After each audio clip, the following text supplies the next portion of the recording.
It's now October, and up here in Lincolnshire in the UK, I've got a lot of plants that are still in flower.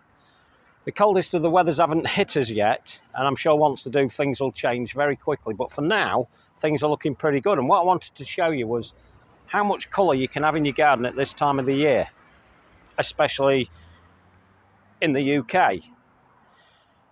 Now, I've got lots of colour. I'm not so bothered about colour, if I'm honest. I'm more into the structure and leaf, really, if I'm quite honest with plants.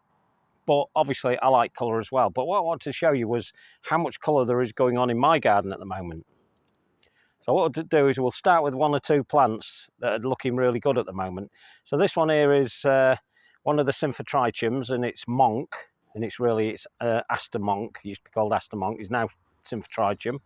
And it's got lots of pollinators visiting it still, as you can see there.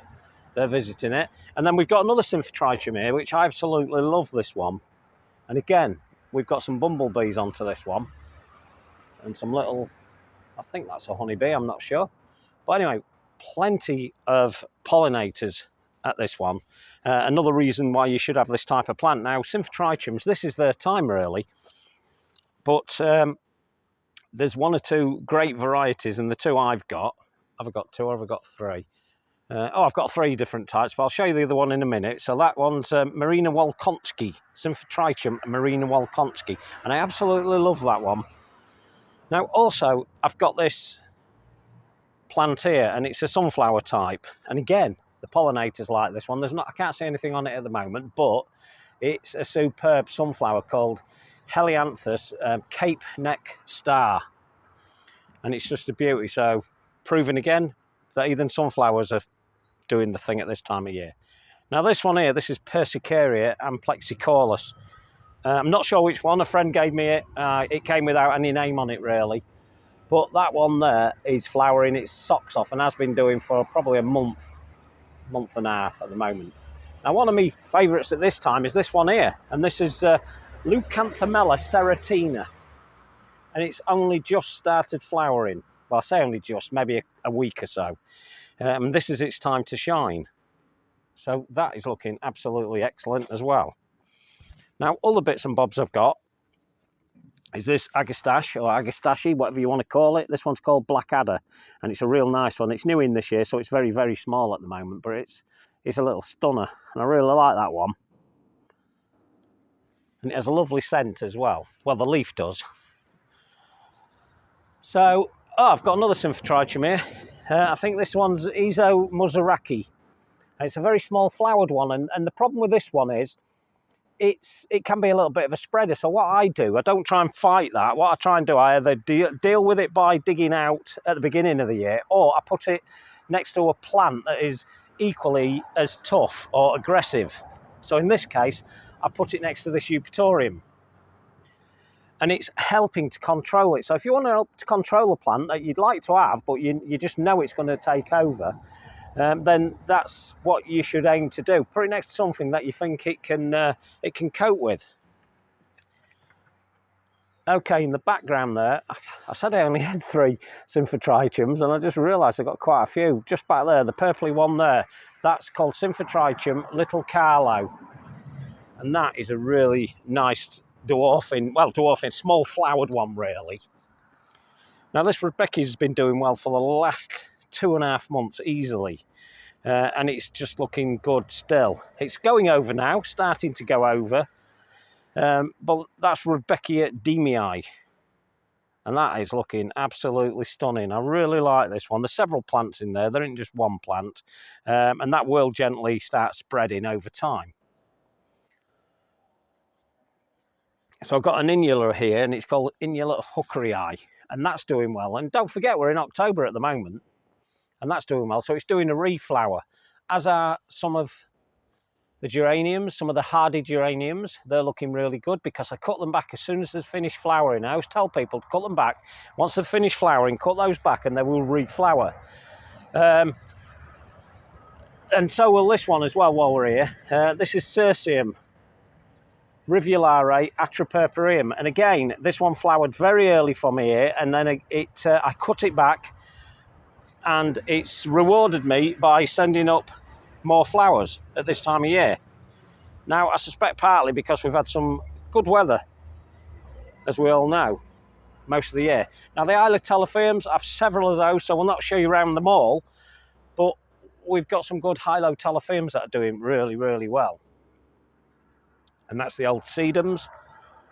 Now, this has amazed me, and it continues to amaze me, and the more I look at it, the more I'm convinced it's the Shirley series of poppy, and it just keeps flowering, and the deepness of that colour is just amazing, and it just keeps flowering. It's brilliant, to be honest. Now, this is an Achillea, and again, it's a new planting, but what I did with it is I cut the flower I got it with, took that right back down to base straight away, and then it got going again. So it's called Achillea credo. It's an Ernst Pagel of the famous Miscanthus Ernst Pagels. It's one of his selections, and it is stunning, and it's looking really nice. I'd like to say this one's doing well as well, this Achillea. Moonshine, but it's not. You can see it's got tiny little flowers. Oh, bless it. Never mind. Anyway, this is another Hylotelophyum again, and this one's called Brilliant, and it's a pink colour as opposed to the usual sort of reddish, deep red ones. It's a pink one. Now, I've got an osteospermum here called Irish, and again, it's flowering. Look at that. Isn't that good? That's cracking. Now, if you're looking for something for a hot area, this is the one you should aim for. It's good. In the UK, it's considered hardy, whereas some of them are not. There's a white one called Wheatfield and another white one that I can't remember its name, but yeah, there's a couple. Now, as we'd expect at this time of year, Helianthus, is it Lemon Beauty or Lemon Queen? I can never remember. But it's their time to shine, and it is doing, and it continues to do that. So it's looking really nice as well. Now, a lot of people say that Astrantias is a one-hit wonder once they've flowered, but they're not. This is one of the selected Jill Richardson ones, not my Muriel's Gift one. I'll show you that in a minute. But this one is again flowering. Now, I took off the seed heads once it's seeded, and it's away again.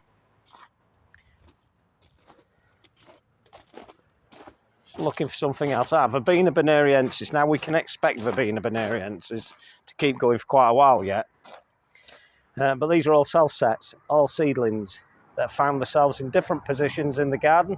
So that's doing really well. And this is the original plant they all came from. Doing really well. Some of the Eleniums, well, most of the Eleniums have gone over. This is the only one now holding a little bit of colour, and that's a little bit of an exaggeration, really, because it's nearly gone. But it's been doing well. Another Hylotelophyum here. I like this one. This is called Mr. Goodbud. Those three there are all cuttings from the original one there. So it just shows you it pays to rejuvenate if you can. Clip them back. We've got a scabious here. Ocraluca. It's a particular type. I can't remember the particular type. But anyway, it's doing really well. It's new in this year. But it's a scabious, so scabiosa. Ocraluca. And it's looking really, really nice. Let's take a close-up of this. So this is one of the hardy geraniums. I don't know what it is. It was here when I got here. But as I said earlier, I've cut it back and it's rewarded me by reflowering.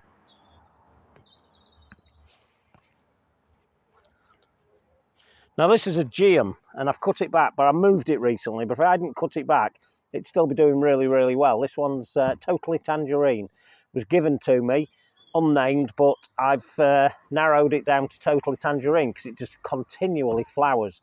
Not many on it at the moment, but don't forget, it's a sterile hybrid. So what happens there is they tend to go again. They'll just keep flowering the socks off. This is Erigeron carvinskianus. Fantastic plant. If you've not got Erigeron carvinskianus, do yourself a favour, go out and get it. Now, a lot of people say, oh, it's too invasive, and yes, it can be, but you get free plants from that.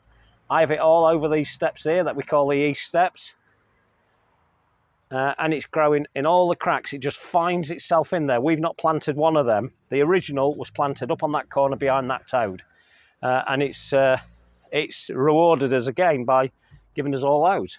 That's great. Japanese anemones, again, you'd expect to see these at this time of year, and we think that this one is Jose Hub Honorine, the famous one. It was here when I got here, but doing well at this time of year. Another persicaria here. Now, I'm not sure whether I'm going to leave this here for next year, because it's I think it's done okay, and I did move it quite late on, so maybe that didn't help it. But this one's called Blackfield, and I absolutely love this one. It's a real nice one. So, what else have we got? The echinacea over there. There's an echinacea over there. We'll not go around there. Oh, Elenium. Look, there's one over there called Carania. Carania. I can't remember. It's one of those. Anyway, and it's doing really well. It's a nice yellow one at the back. It's doing well. Now, this is my Astrantia. This one's, I call it Muriel's Gift. And it's, again, I cut it back, and it's doing absolutely superb. It was one of the earliest ones to flower in the spring, and it's doing it again. And isn't that a real beauty? That is really nice. I really like that one. That was given to me by the famous Jill Richardson, her sister. She passed that on to me via Jill. Jill gave it to her to give to me, which was quite nice. There's another Astrantia here, so don't forget we're talking colours and flowers in the garden.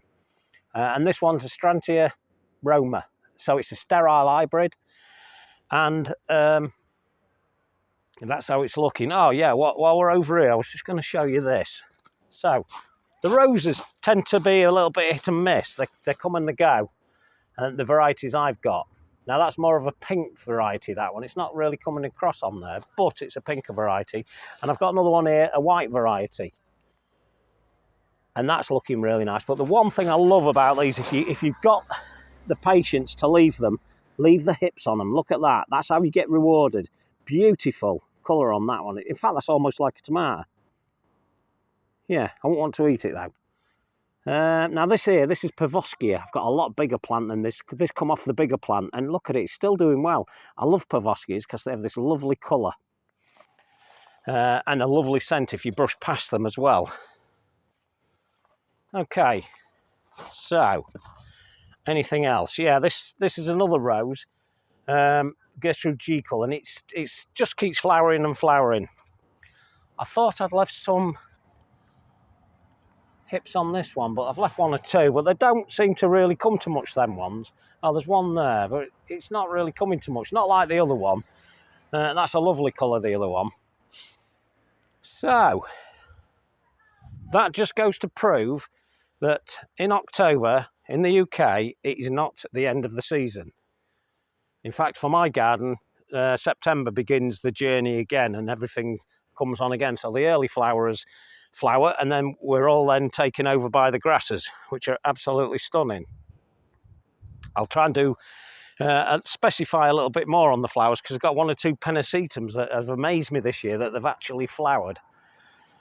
And I'll probably do a YouTube on those because they're quite nice. Now here's the Pavoskia, which is absolutely beautiful, and I love it. I love that one. And another Symphotricum. Now the good thing about this one is it has this black stocking look in its. In fact, there's one called Black Stockings, but this is Calliope. So Symphotricum Calliope produces these lovely mauvey coloured flowers with a yellow central cone, and they look really nice. The downside, often they will flop a little bit depending where you've put them. The good side is last year that one made it up to that roof. I've moved it this year, but if it had been there, it would have made it up to that roof. So that's a really nice one, that aster. Oh, Symphotricum, remember, they keep changing them for a very good reason.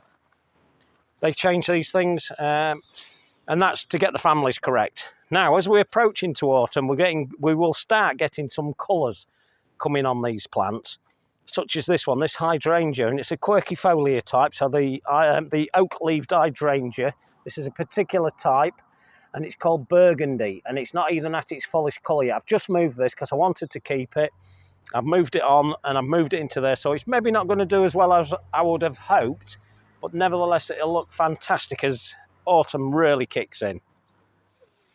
So we'll probably do another video on colours at that time. Once autumn really kicks in here, I've got some real beauties that are going to stand out a mile. Oh, here we go. Here's another Cirsium. Now this one's called Cirsium tuberosum. Looking a little bit like it's been beaten by a frost, but it's been getting cold, and this one doesn't take it as much as most of them. Now it's a native British one, this. It's not very, it looks very thorny, but it's not really as thorny as it looks. But it produces these beautiful seed heads. And the pollinators, I've just seen one fly off, are on them all the time. Downside, they seed around quite a lot, which is a good side for me.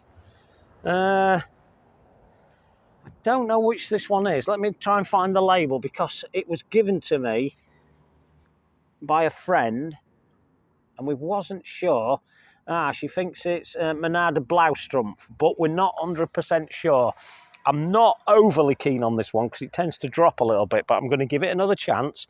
It needs another year to be going on, and then it should start doing its thing a little bit better.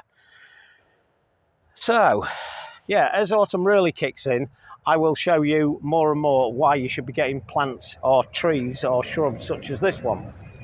And this is Acer aconitifolium, not into its full colour yet. Now, by the time I come to do this autumn walk around, that may have dropped all its leaves because it's one of the very earliest ones to do it.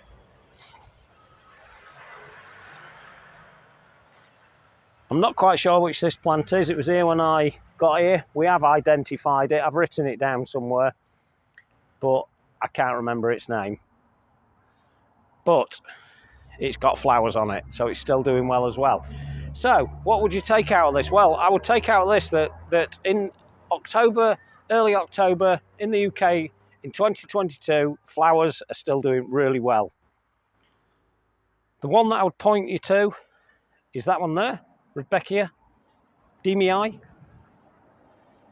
And I would also say, look out some of the Symphotrichums. There are some stunners. This one is a smaller one, and I love it. It's just a beauty, that one. And then the other good one is that one at the back there that I absolutely love, called Marina Wolkonsky.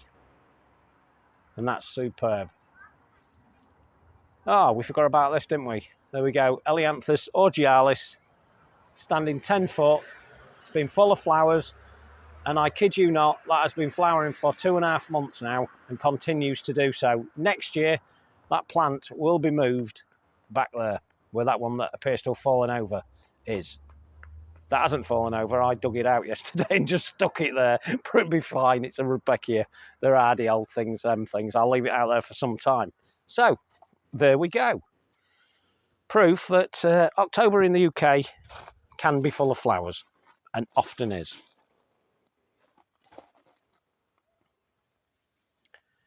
I'll talk to you on the next one. Ta-da!